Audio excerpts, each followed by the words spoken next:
정치가 나아지기는커녕 20대 총선을 앞두고 거의 쓰레기 막장으로 치닫고 있습니다. 원한 자격 정치, 유량 정치, 배신, 배후 정치, 협량 정치가 판을 치고 있습니다. 지금 정치판에 벌어지고 있는 꼴들을 한번 보십시오. 자, 박근혜 정부에서 청와대 공직 비서관을 한 사람을 야당의 문재인 대표, 전 대표가 물러나기 전에 3개월 동안을 조홍천이 하는 벨주부전이라고 하는 홍대 앞에 있는 전복 식당을 찾아가서 설득을 했습니다. 나하고 정치하자. 뭐 가로 안에 있는 말은 네 가진 거 다 들고 온나 이 말 아니겠습니까? 전복집 그 집의 가격도 셌습니다. 이분은요 머리 쓰는데 지쳤다. 몸을 때우면서 노동에 한번 진실함을 느껴보겠다고 그 식당을 열은 분입니다. 하긴 이분도 예사롭지는 않습니다. 과거에 DJ 때 청와대 행정관, 노무현 때 법무부 장관 정책보좌관, MB 때 국정원장 특보, 그리고 박근혜 정부에서 공직비서관 청와대 민정수석 밑에 좌우간 정권마다 4대 정권에 다 요직을 했습니다. 대단한 분인데요. 이런 분한테 공직기강 비서관직을 맡긴 박근혜 정부의 인사도 참 한심합니다. 누가 누구를 나무라겠습니까? 이런 사람을 영입하겠다고 삼고초려한 문재인 의원의 의지도 정말 무섭습니다. 자, 박근혜 정부의 뭐 경제정의, 경제민주화, 뭐 복지 확충을 주장했던 대선에서 박근혜 대통령 만들겠다고 앞장서서 뛰었던 김종인 씨를 지금 데려가서 선대위원장 겸 비대위원장으로 모든 권한을 다 줬습니다. 그러면서 그 김종인 씨는 박근혜 정부의 경제정책을 하기 위해서 포문을 열고 있습니다. 자, 이까지는 정말 막장이지만 이해한다고 합시다. 자, 여당 야당이 선거구 획정을 논의하는데 김무성 대표와 김종인 위원장이 정의화 의장하고 3명이서 해동을 합니다. 불과 한 2년 전에는 2, 3년 전에 한솥밥을 먹던 사이입니다. 오늘날 대한민국의 야당에는 인사가 다 말라버렸습니까? 인재가 사라져버렸습니까? 세계에 이런 모양을 연출하는 국회를 본 사람들이 계십니까? 미국에 공화당에서 부시 대통령 만들겠다고 앞장서 있던 오른팔을 어느 날 민주당의 당 원내대표로 임명했다. 이게 말이 되겠습니까? 만약에 그렇다면 그 나라는 거의 코미디다. 이렇게 외국 사람들한테 평가를 받았다. 여기에 청와대 공직기강 비서관으로 공무원 한 명 한 명 임명될 때마다 문제가 뭔지, 비리가 뭔지, 또 청와대에 있는 인사들의 비리가 없는 건지, 어디 딴주머니 차거나 돈 받는 데 없는 건지, 대통령 측근들의 친인척에 문제가 없는 건지, 이런 거를 갖다가 담당하는 비서관이, 그것도 대선 때는 대통령에 대한 외부의 검정 시도에 대해서 방어하는 위치를 수행한 사람이 반대당으로 넘어갔습니다. 자,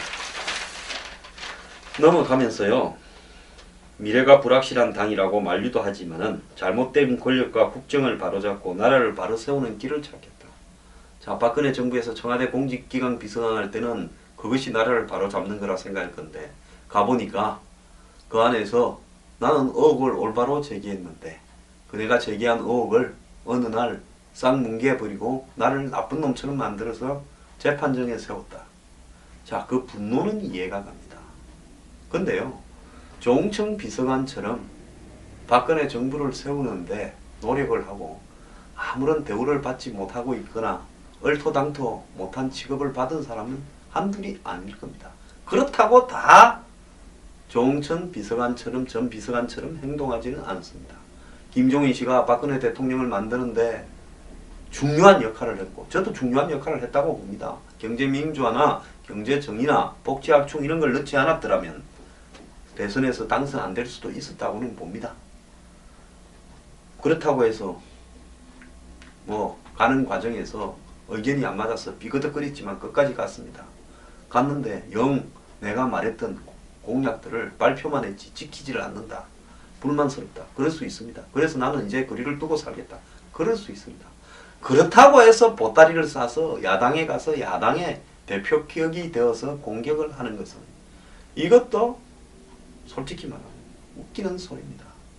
자, 원한을 가진 사람을 천하에서 다 긁어 모아서 상대의 수장을 죽이고 내가 그 자리에 올라서겠다.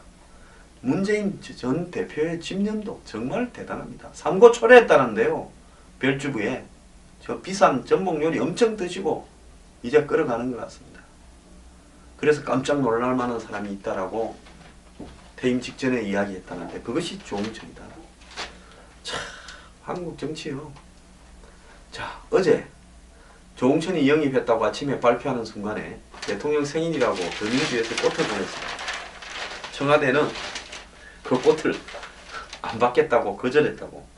또 더민주에서는 기자회견을 열어가지고 그 사실을 공개했습니다. 뒤늦게 7시간 만인가 8시간 만인가 대통령이 뒤늦게 알고 질책을 현기한 수석한테 했다. 청와대는 현기한 수석의 독자적 판단이다. 정무수석이 묻지도 않고 결정했다. 자, 정무수석이란 분도 없습니다. 대통령한테 그 야당이 보낸 꽃 받았다고 대통령이 니 왜 꽃 받았냐고 뭐라 하겠습니까? 상대가요 정말 앞에면서 웃으면서 꽃 주고 뒤에서는 칼들이 밀어도 꽃은 받고 칼은 칼대로 처리해야지요. 이것은요 안 받겠다고 한 청와대나 솔직히 말하면 조홍천이 영입하는 그 부분을 대통령 생일날 한 더민주나 비슷한데요. 저는 더민주의 정신세계가 이해가 안 갑니다. 조홍천을요 어제 그저께 영입을 할 수 있었고 오늘도 영입할 수 있습니다. 꼭 대통령 생일날 아침에 영입하면서 그 영입했다고 발표하는 순간에 기자회견하는 순간에 청와대에 꽃을 보냅니까? 솔직히 누구라도 그놈 꽃을 걷어차버리고 싶은 심정이 드는 게 인지상정일 겁니다. 그래서요 정치 수준이요 정말로 발바닥에 떨어져도 이렇게 떨어질 수가 없이 유치합니다. 자, 이것뿐입니까? 당을 같이 만들기로 천정배, 박주선, 뭐 박준영, 정동영, 김민석 협의를 해놓고 문서도 썼다는데 더민주도 기웃거렸는데 어느 날 갑자기 국민의당으로 날아가 버렸습니다. 혼자. 남은 사람은 배신을 토로했습니다. 이런 배신을 정치가 없다. 그래서 먼저 간 사람은 제가 당대표 받을 거랬잖아요. 공동대표 받았습니다. 두 번째 간 현역인 박주선 의원은 욕하다가 자기도 다음날 갔습니다. 최고위원 받을 거라고 이야기한 겁니다. 자, 뺏지 않다고 있는 정동영, 김민석, 박준영은 낙동강 오리 아닙니다. 그래도 정동영은 전북의 상징성이라도 있고 구 대선 후보라서 뭐 오라고는 말은 하는 모양입니다. 자, 좋은 계리를 맺고 우리 죽으면 죽고 살면 살자, 같이 죽고 살자고 한마디로 조그마한 집들끼리 모여서 서명을 했는데 헌신장 내던지듯이 내가 이익 좀 더 벌겠다고 좀에 더 치줄게 선착순 하니까 조금 더 받을 거라고. 그리고 서로 어떻게 같은 당에서 얼굴을 봅니까?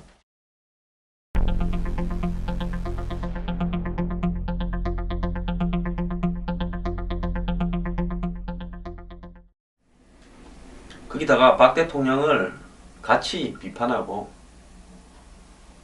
동지적 애정을 가지고 있던 김종인, 이상도는 김종인은 더민주 비대위원장으로 가고 이상도는 안철수 국민의당의 선대위원장이나 공천위원장을 맡을 거다. 이 이야기도 있습니다.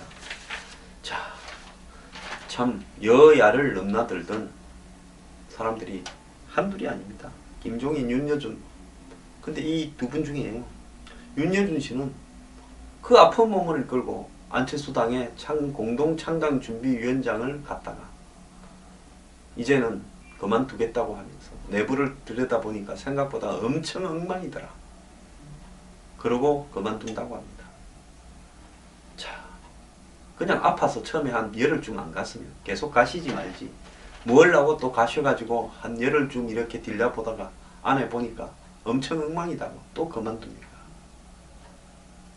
자, 이분도 한번 보십시오. 지난 대선 때는 문재인, 또 이번에는 안철수, 그리고 또 발빼기, 또 그전에는 안철수, 그전에는 민자당, 민정당부터 이해창. 참 호화찬란합니다.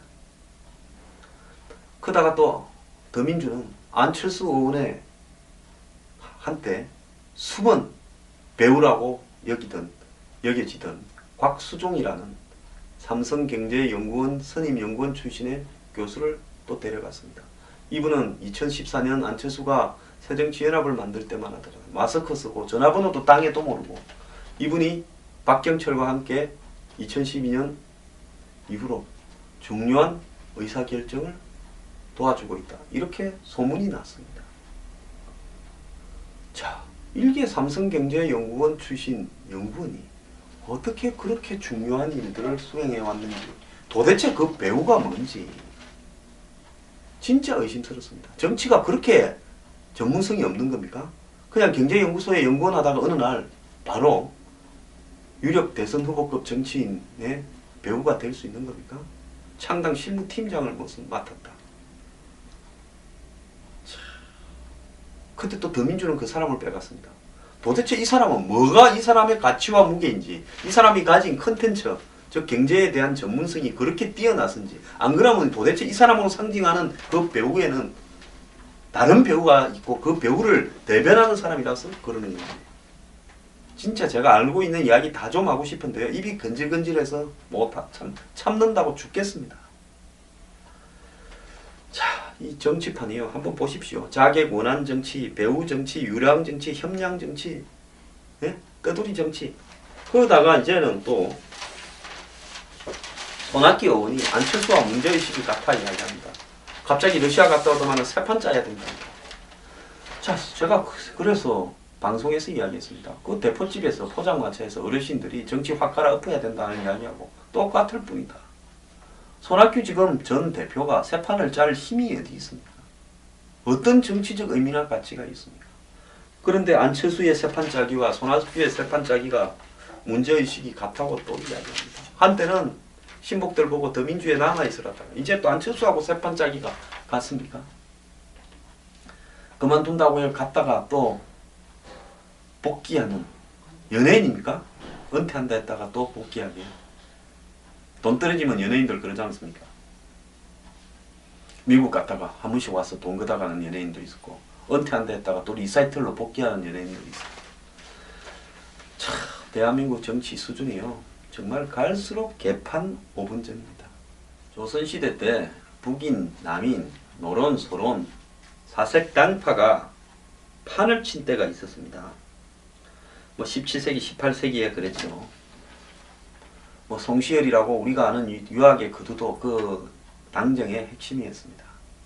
근데 이런 분도요.